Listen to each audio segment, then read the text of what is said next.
আসসালামু আলাইকুম। আমাদের রিসার্চ টাইটেল হচ্ছে a machine learning approach to detect brain tumour. আমি Tanvir Niaz Khan, ID 201153593। Brain tumour হচ্ছে মস্তিষ্কের কোনো কোষের অস্বাভাবিক বৃদ্ধি। ব্রেইন টিউমার মূলত দুই ধরনের হয়ে থাকে, একটি হচ্ছে বেনাইন, আরেকটি হচ্ছে আমার মেলিগন্যান্ট। তো বেনাইন হচ্ছে যেটা তাদের প্রাইমারি লোকেশনে থাকে এবং নিচের স্প্রেড হয় না, আর ম্যালিগন্যান্ট হচ্ছে যেটা তাদের প্রাইমারি লোকেশন থাকে না, অর্থাৎ তারা নিজেদেরকে স্প্রেড করে। বেনাইনকে মূলত নন ক্যান্সারিয়াস বলা হয় এবং মেলিগন্যান্টকে হচ্ছে ক্যান্সারিয়াস বলা হয়। আমি যদি কিছু স্ট্যাটিস্টিক্স শেয়ার করি ব্রেন টিউমার নিয়ে, সেক্ষেত্রে ইউএসএ শুধুমাত্র 18 লক্ষ মানুষ প্রাইমারি ব্রেন টিউমার নিয়ে বেঁচে আছে।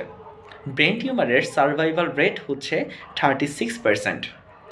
এছাড়া 18,200 আমেরিকান ম্যালিগন্যান্ট ব্রেন টিউমারে 2022 সালে মারা যাবে। আমাদের রিসার্চের লক্ষ্য হচ্ছে যেন আমরা প্রাইমারি স্টেজে ব্রেন টিউমারটাকে সহজেই ডিটেক্ট করতে পারি।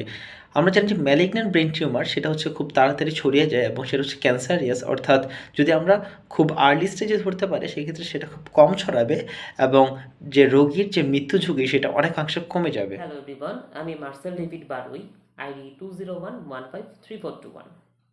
আমরা আমাদের রিসার্চ টপিকটি সিলেক্ট করার পর বেশ কিছু পেপার রিভিউ করি এবং বেশিরভাগ পেপারে আমরা দেখতে পারি তারা সিএনএন, আরএনএন, এএনএন অথবা র্যান্ডম ফরেস্ট ইত্যাদি অ্যালগোরিদমের মাধ্যমে তাদের পেপারটি সম্পন্ন করেছে। কিছু কিছু পেপারে আমরা দেখতে পারি তারা VGG19 অথবা র্যাসনেট অ্যালগোরিদম অ্যাপ্লাই করে।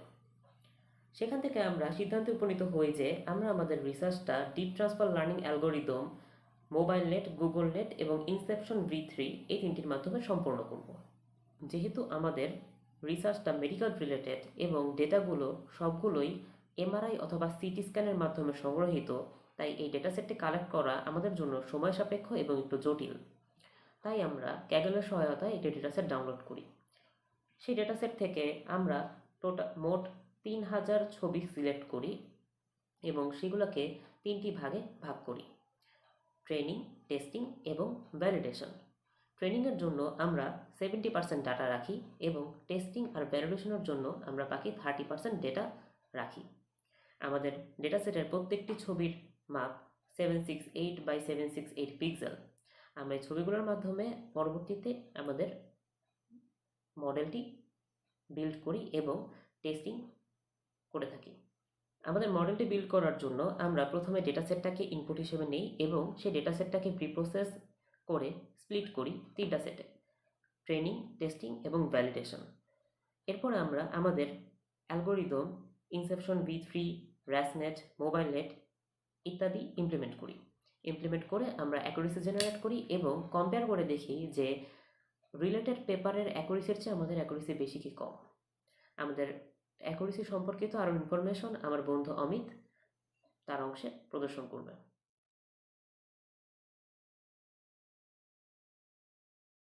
Hello everyone, I'm Amit Goldar, ID 201153058. So প্রথমে ইনসেপশন V3।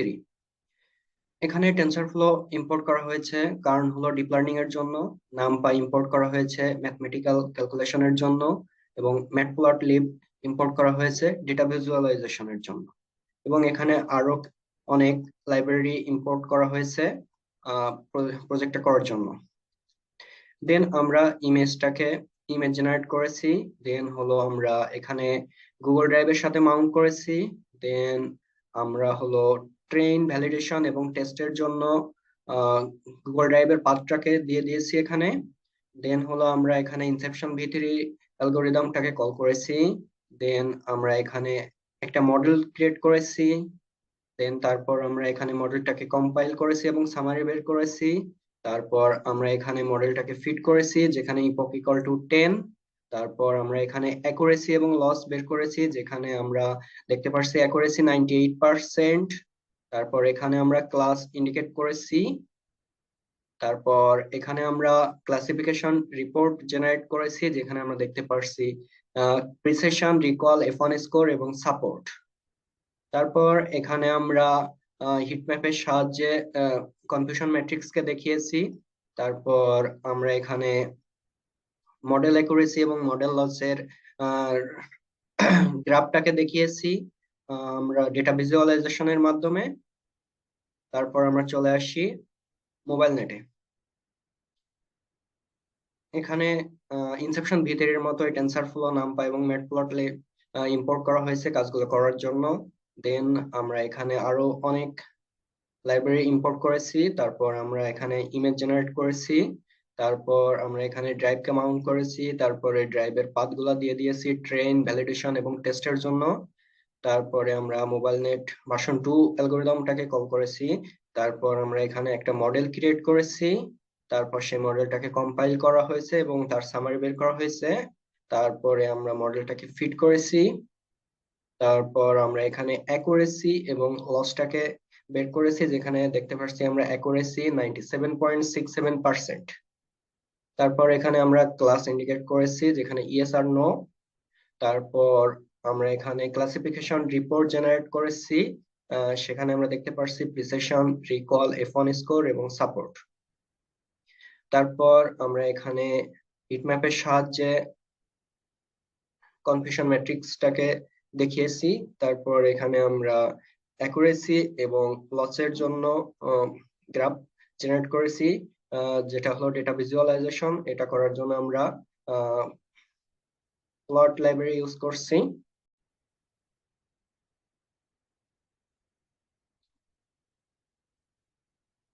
তারপর ResNet 50, এখানে আমরা টেনসরফ্লো ইম্পোর্ট করেছি ডিপ লার্নিং এর জন্য। দেন নামপাইকে ইম্পোর্ট করা হয়েছে ম্যাথমেটিক্যাল টার্ম গুলো করার জন্য। দেন হলো আমরা ম্যাটপ্লটলিবকে ইম্পোর্ট করেছি ডেটা ভিজুয়ালাইজ করার জন্য। দেন এখানে হলো ড্রাইভকে মাউন্ট করা হয়েছে। দেন হলো আমরা এখানে আরো অনেক লাইব্রেরি ইম্পোর্ট করেছি প্রজেক্টটা করার জন্য। দেন হলো আমরা এখানে ইমেজ জেনারেট করেছি। তারপর আমরা এখানে ট্রেন, ভ্যালিডেশন এবং টেস্টের জন্য পাথগুলো সিলেক্ট করে দিয়েছি। তারপর এখানে ইমেজ ফাউন্ড করছে, যেটা হলো 2টা ক্লাস।